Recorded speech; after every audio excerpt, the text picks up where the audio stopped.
eterno, gracias, oh Dios, te damos por tu palabra, Señor, que nos fortalece a cada momento de nuestras vidas.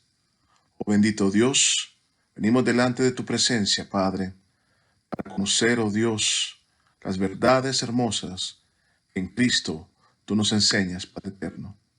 Te doy gracias, Señor, por mis hermanos. Te doy gracias, oh Dios, por cada ministro de la palabra alrededor del mundo, que de manera fiel, Señor, expone tu verdad. Padre eterno, haznos, oh Dios, obreros útiles para tu obra y danos la fortaleza y la valentía, Señor, de anunciar las buenas nuevas de salvación a quienes aún no te conocen. Alabado sea tu nombre en Cristo Jesús. Amén. Muy bien, hermanos, que el Señor les bendiga. Este día, domingo 9 de agosto, continuaremos, hermanos, considerando en nuestro estudio sobre la persona del Espíritu Santo. Y en esta oportunidad hablaremos sobre su libertad. Para ello, voy a pedirles que busquen sus Biblias y vayan a la segunda carta a los Corintios, capítulo 3, versículo 17, donde la palabra dice: porque el Señor es el Espíritu, y donde está el Espíritu del Señor, allí hay libertad. Antes que nada, observe que este pasaje comienza con la declaración: porque el Señor es el Espíritu. La palabra para Señor aquí es la palabra Kurios, que significa Señor Supremo y Soberano. Esta palabra aparece unas 7,000 veces en el Antiguo Testamento en relación a Yahweh, es decir, el Señor y aquel que salva. Y alrededor de 750 veces en el Nuevo Testamento. Generalmente, esta palabra está asociada al Señor Jesucristo. Sin embargo, observe que en versículo 17 de 2 Corintios capítulo 3, esta frase está en relación al Espíritu Santo, ya que en el contexto tanto del versículo 16 y del versículo 18, vemos que esta expresión hace referencia al Espíritu como ministro del nuevo pacto y que a través de su ministración es que nosotros también vamos siendo transformados a la imagen de Cristo, según vemos en versículo 18. Este pasaje resalta de muchas maneras los aspectos que hasta ahora hemos considerado sobre la persona del Espíritu Santo. Lo que hemos hablado sobre su señorío, su poder transformador y dador de vida, y su guía que nos conduce y conducirá a Israel en los postreros tiempos al reconocimiento del señorío de Cristo. La expresión donde el Espíritu está indica iluminación y una transformación de la mente. Israel, al haber rechazado a Cristo, se encuentra hasta el día de hoy en una condición de oscuridad. Tal como dice el versículo 16, su entendimiento está velado.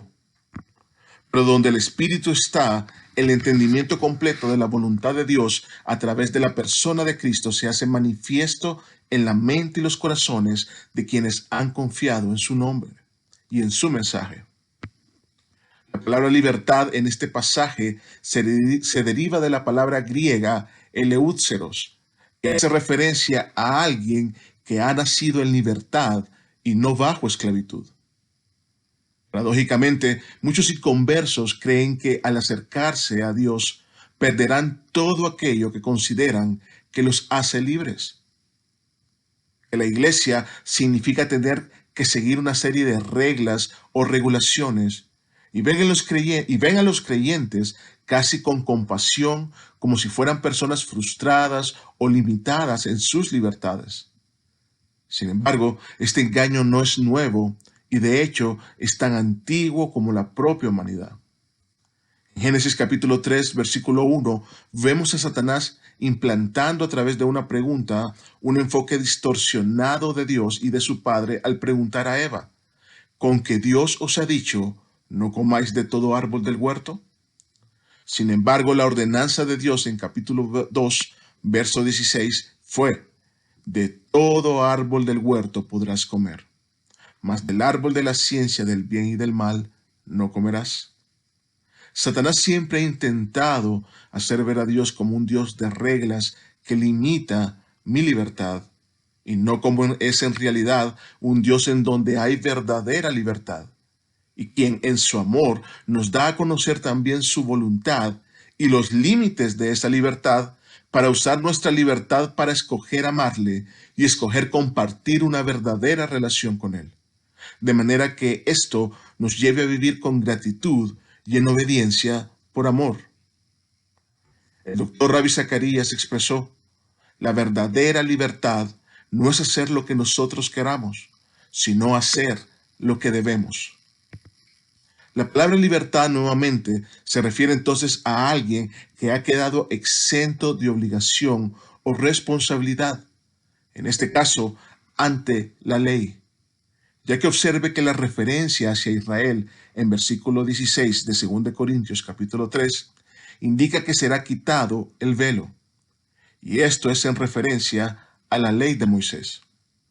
Por lo tanto, si bien hablaremos de varios aspectos en los que el Espíritu nos da libertad, en esta oportunidad comenzaremos en primer lugar con la libertad que el Espíritu nos da de la maldición de la ley. En el libro de Romanos, capítulo 8, versículo 2, leemos lo siguiente: porque la ley del Espíritu de vida en Cristo Jesús me ha librado de la ley del pecado y de la muerte. En este versículo podemos observar dos leyes: la ley del Espíritu de vida y la ley del pecado y de la muerte. Y ambas contrastan entre sí. Pero, ¿a qué se refiere con la ley del pecado y de la muerte? Para ello debemos continuar leyendo en el versículo 3 de Romanos capítulo 8, que dice: porque lo que era imposible para la ley, por cuanto era débil por la carne. La ley a la que se refieren estos pasajes es la ley de Moisés o la ley mosaica. Y es contra esta contra la cual se contrasta la ley del Espíritu. Debemos recordar que en Éxodo capítulo 20 vemos a Dios en el monte Sinaí dando sus mandamientos al pueblo de Israel. Lo interesante es que en capítulo 19 vemos a Moisés subir no menos de 5 veces al monte antes de recibir estos mandamientos. Y en cada momento recibía instrucciones de Jehová para que el pueblo se preparara para conocer su voluntad y el pacto que harían con Jehová al recibir su ley. Y cada vez que Moisés subía y descendía al pueblo para entregar las instrucciones de Jehová, la palabra nos dice que el pueblo respondía a ella diciendo: todo lo que Jehová ha dicho, haremos. ¿Sabe, hermano? Al escuchar esta expresión de Israel, no puedo dejar de pensar en que muchas veces actuamos con igual insensatez, sin considerar realmente las palabras de Dios y nuestras propias palabras, y nos atrevemos a hablar a la ligera delante del Dios eterno, y no consideramos realmente las implicaciones de las promesas que hacemos delante de Él, nuestras limitaciones y nuestra verdadera debilidad. Israel estaba ante uno de los momentos más importantes de la historia. Estaban a punto de conocer la ley y la voluntad del Dios creador del universo, y afirmaron que la cumplirían sin considerar su propia debilidad e incapacidad para hacerlo. ¿Cuál fue el resultado? El fuego aún no había terminado de apagarse en las tablas escritas por la mano de Dios cuando el pueblo ya la había quebrantado. Lo que sucedió fue que, a pesar de haber conocido la ley de Dios y su voluntad santa y perfecta, de repente el pueblo se encontró ante una realidad, y es que se dieron cuenta que en ellos se encontraban deseos que eran contrarios a esa ley. El conocimiento en sí de la ley no eliminó dichos deseos. De hecho, la ley terminó convirtiéndose para ellos en un acusador que señalaba su culpa e incapacidad de cumplirla, y se convirtió también en un juez que determinaba su sentencia, la cual decía que eran culpables. Por ello leemos nuevamente en versículo 3 de capítulo 8 de Romanos, que dice: porque lo que era imposible para la ley, por cuanto era débil por la carne. El problema, hermanos, no era el carácter de la ley, la cual es santa y perfecta, sino la incapacidad de la carne de poder cumplirla y llevarla a cabo de manera perfecta. Pero si Dios sabía que podíamos cumplirla, o que no podíamos cumplirla, la pregunta es, ¿por qué la dio? De hecho, Gálatas capítulo 3, versículo 19, hace la misma pregunta. Observe el versículo 19 en Gálatas 3 que nos dice, entonces, ¿para qué sirve la ley? En primer lugar, la ley marcó el comienzo de una nueva dispensación, ya que representaba un nuevo pacto, luego del pacto hecho con Abraham. En Éxodo capítulo 19, versículo 5, Jehová dijo en referencia a la ley que sería dada, ahora pues, si diereis oído a mi voz y guardareis mi pacto. Y en Deuteronomio capítulo 5, versículos del 1 al 2 dice, llamó Moisés a todo Israel y les dijo, oye Israel los estatutos y decretos que yo pronuncio hoy en vuestros oídos. Aprendedlos y guardarlos para ponerlos por obra. Jehová nuestro Dios hizo pacto con nosotros en Horeb. No con nuestros padres hizo Jehová este pacto, sino con nosotros, todos los que estamos aquí hoy vivos. Este era un nuevo pacto, un pacto condicionado a la obediencia de Israel. En segundo lugar, la ley fue necesaria ya que a través de sus decretos y estatutos dio a Israel un carácter legal para ser vistos ya no como un pueblo nómada, sino como una verdadera nación. Ya que toda nación debe ser vista como tal, o toda nación que ha de ser vista como tal, debe poseer sus estatutos y sus leyes bajo las cuales su sociedad es regida. Por ello en Deuteronomio capítulo 4, versículos del 5 al 8 leemos, mirad, yo os he enseñado estatutos y decretos, como Jehová mi Dios me mandó, para que hagáis así en medio de la tierra en la cual entráis, para tomar posesión de ella. Guardadlos, pues, y ponedlos por obra, porque esta es vuestra sabiduría y vuestra inteligencia ante los ojos de los pueblos, las cuales oirán todos estos estatutos y dirán, ciertamente pueblo sabio y entendido, nación grande es esta. Porque, ¿qué nación grande hay que tenga dioses tan cercanos a ellos como lo está Jehová, nuestro Dios, en todo cuanto le pedimos? ¿Y qué nación grande hay que tenga estatutos y juicios justos, como es toda esta ley que yo pongo hoy delante de nosotros? Así que, hermanos, podemos ver en estos versículos que con la ley, la nación de Israel fue fundada. En tercer lugar, veamos nuevamente en Gálatas capítulo 3, versículo 19, que nos dice que la ley fue añadida a causa de las transgresiones. Observe que la palabra dice que fue añadida. Esto significa que la ley no era parte del plan original. Sin embargo, fue puesta como un elemento temporal dentro del plan divino de Dios, y con ello estableció un parámetro para la justicia verdadera en su cumplimiento. Sin embargo, su causa se encuentra, como dice la palabra, en las transgresiones. Como dice el mismo pasaje, por lo cual la ley, al ser conocida, lo que pasó fue que resaltó dichas transgresiones, y como dice Romanos capítulo 5, versículo 20, estas sobreabundaron. Y esto sucedió al darlas a conocer. Y al establecer una pena a las mismas, Dios hizo entender al hombre de la severidad de sus acciones y su estado de peligro mortal. Como paréntesis, hermanos, deseo señalar el inmenso amor de Dios en todo esto, porque no permitió al hombre vagar en su ignorancia sobre sus acciones hasta encontrarse sin remedio frente a su condenación eterna, sino que al dar a conocer su ley nos permitió tener conocimiento de nuestra verdadera condición y necesidad. Por ello, Romanos capítulo 3, verso 20 se nos dice que, porque por medio de la ley es el conocimiento del pecado. y da en el mismo pasaje al hombre la verdad sobre su realidad ante la ley, cuando dice en versículos 19 y 20, para que toda boca se cierre y todo el mundo quede bajo el juicio de Dios, ya que por las obras de la ley ningún ser humano será justificado delante de él. Así que con esto observamos que la ley nunca tuvo el propósito de justificar al hombre delante de Dios, sino de dar a conocer al hombre su culpabilidad como transgresor de la ley. En cuarto lugar, como ya mencionamos, la ley jamás fue dada con un propósito permanente, sino temporal. Observe nuevamente la respuesta en Gálatas capítulo 3, verso 19. Dice que fue añadida, ¿hasta cuándo? Hasta que viniese la simiente a quien fue hecha la promesa.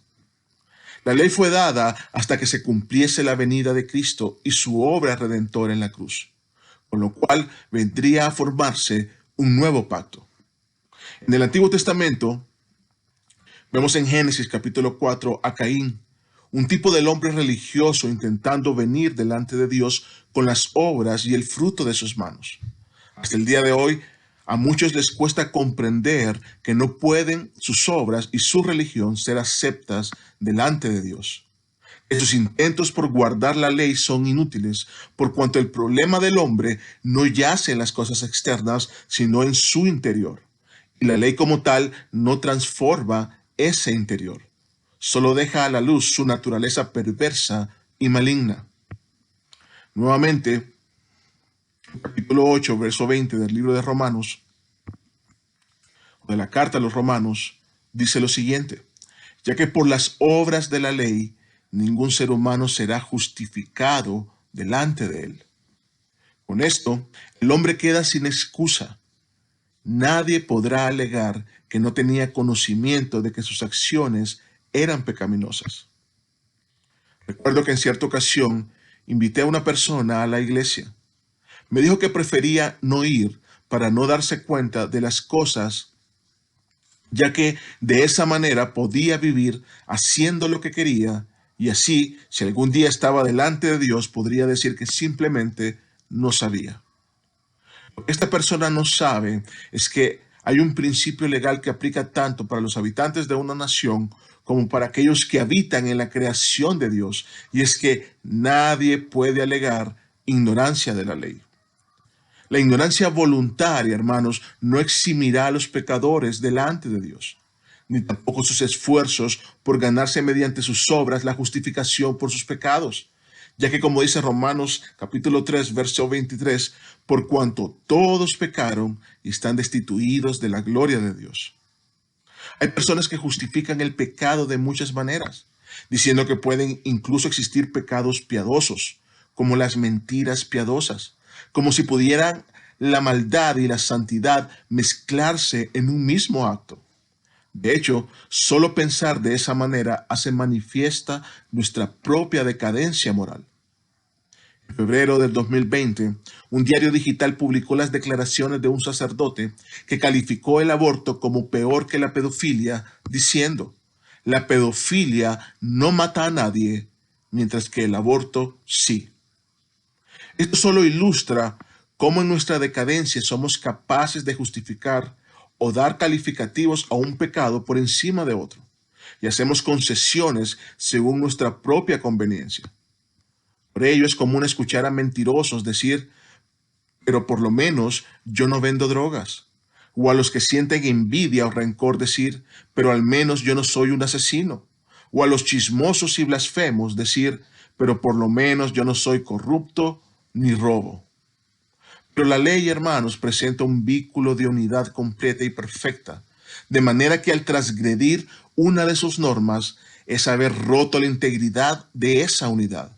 Y por lo tanto, es como haber transgredido toda la ley. Por ello en Santiago capítulo 2 versículo 10 nos dice lo siguiente: porque cualquiera que guardare toda la ley, pero ofendiere en un punto, se hace culpable de todos. En los días de Pablo, los judaizantes pensaban que solo por el mero hecho de conocer la ley, ellos ya eran justificados, aunque no la cumpliesen en la práctica con dichas tales normas. Cometieron el error de observar que sus vidas simplemente no llenaban los requisitos de justicias demandadas por la ley y que por lo tanto el juicio de Dios estaba sobre ellos también. En Gálatas capítulo 3, verso 10, nos dice que porque todos los que dependen de las obras de la ley están bajo maldición, pues escrito está, maldito todo aquel que no permaneciere en todas las cosas escritas en el libro de la ley para hacerlas. Así que, aunque en Romanos capítulo 7, versículo 12, la palabra describe a la ley como santa, justa y buena, por causa de nuestro pecado, la ley se convierte para nosotros en muerte y condenación. Por cuanto leemos en 2 Corintios capítulo 3, versículos 7 y 9, en referencia al contraste entre el ministerio de la ley y el ministerio del Espíritu, que nos dice: y si el ministerio de la muerte, grabado con letras en piedra, porque si el ministerio de condenación fue con gloria. Este pasaje, hermanos, está haciendo referencia justamente a la ley, y observe que en versículo 17 se refiere a esta justamente como el ministerio de muerte grabado con letras de piedra. Y en versículo 9 se refiere a esta también como el ministerio de condenación. ¿Por qué? Por cuanto la ley nos revela nuestra condición de muerte espiritual, de culpabilidad y de condenación eterna. Nuevamente, Romanos 8:2 se le describe también como la ley del pecado y de la muerte. Pero hay una ley, hermanos, que nos hace libres de la ley del pecado y de la muerte. Y esta es la ley del Espíritu.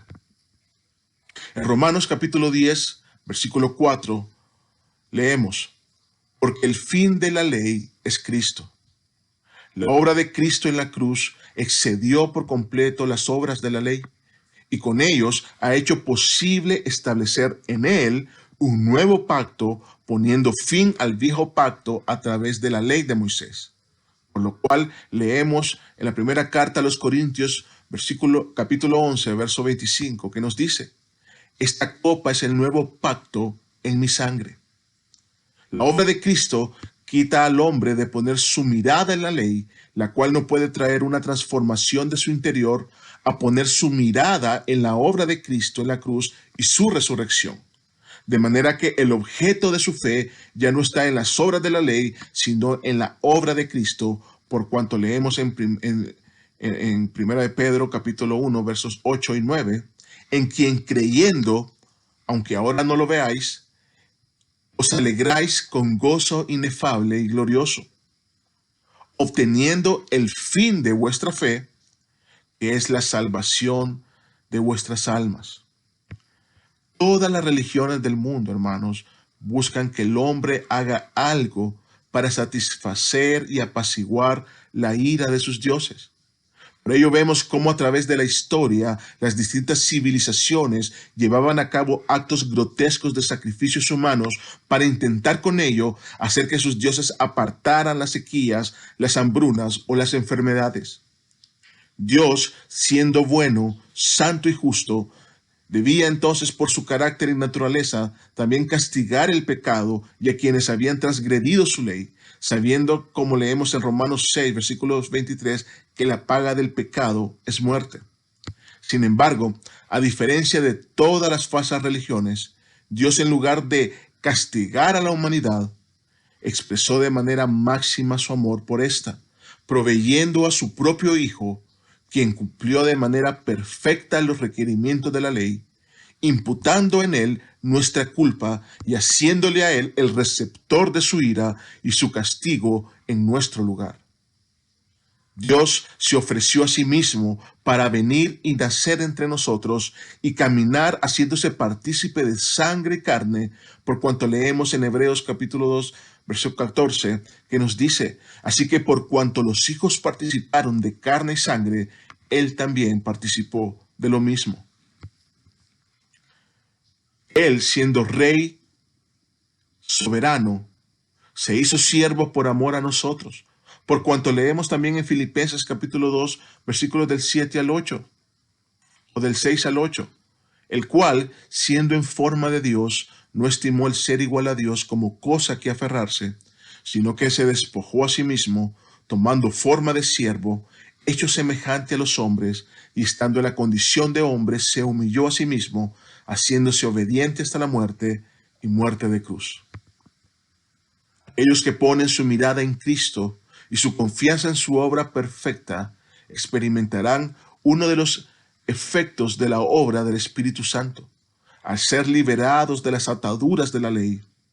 Por cuanto leemos en Romanos capítulo 10, verso 4, que nos dice, porque el fin de la ley es Cristo, para justicia a todo aquel que cree. Al creer en Cristo, es decir, al entender de nuestra propia incapacidad de cumplir la ley para justificarnos a nosotros mismos y reconocer nuestra necesidad de un Salvador, poniendo así nuestra confianza en aquel que al cumplir la ley sustituye el antiguo pacto por uno nuevo, en donde Él es el objeto de nuestra fe, comprendiendo que en su muerte recibimos perdón de pecados y en su resurrección tiene la autoridad de darnos vida juntamente con Él, dándonos además redención y dones. Entonces, el Espíritu Santo viene a hacer morada en el corazón del creyente, librándonos así de la ley del pecado y de la muerte. Por ello, la carta de los Romanos, capítulo 8, versos del 1 al 2, dice, ahora pues, ninguna condenación hay para los que están en Cristo Jesús, los que no andan conforme a la carne, sino conforme al Espíritu. Porque la ley del Espíritu de vida en Cristo Jesús me ha librado de la ley del pecado y de la muerte. Leo nuevamente, versículo 2, del capítulo 8 de Romanos. Porque la ley del Espíritu de vida en Cristo Jesús me ha librado de la ley del pecado y de la muerte. En Efesios capítulo 1, versículo 13 también leemos, en él también vosotros, habiendo oído la palabra de verdad, el evangelio de vuestra salvación, y habiendo creído en él, fuisteis sellados con el Espíritu Santo de la promesa. La obra transformadora del Espíritu Santo, hermanos, nos da vida y nos libra del pecado. Su presencia en nosotros se convierte en el sello de garantía para nuestra salvación. Por lo tanto, ya no intentamos cumplir la ley por obligación y necesidad, sino que al ser libres de la condenación que ésta conlleva, podemos vivir libremente en dependencia de la guía del Espíritu Santo. Por amor y gratitud a aquel que nos amó y dio su vida por nosotros para la alabanza de la gloria de su gracia. Ahora bien, ser libres de la condenación de la ley no nos da licencia para vivir en libertinaje.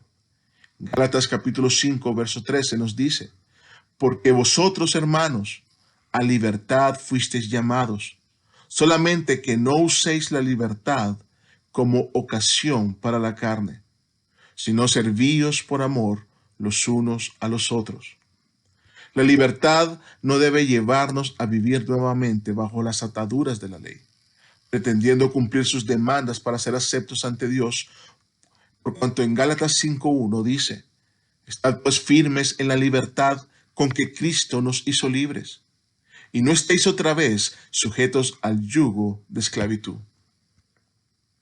En cierta ocasión me tocó acompañar a una persona al funeral de su madre, y la persona que presidía dijo que mientras se cumplan con los rituales establecidos por su religión, podían estar seguros de que su alma sería aceptada en el cielo.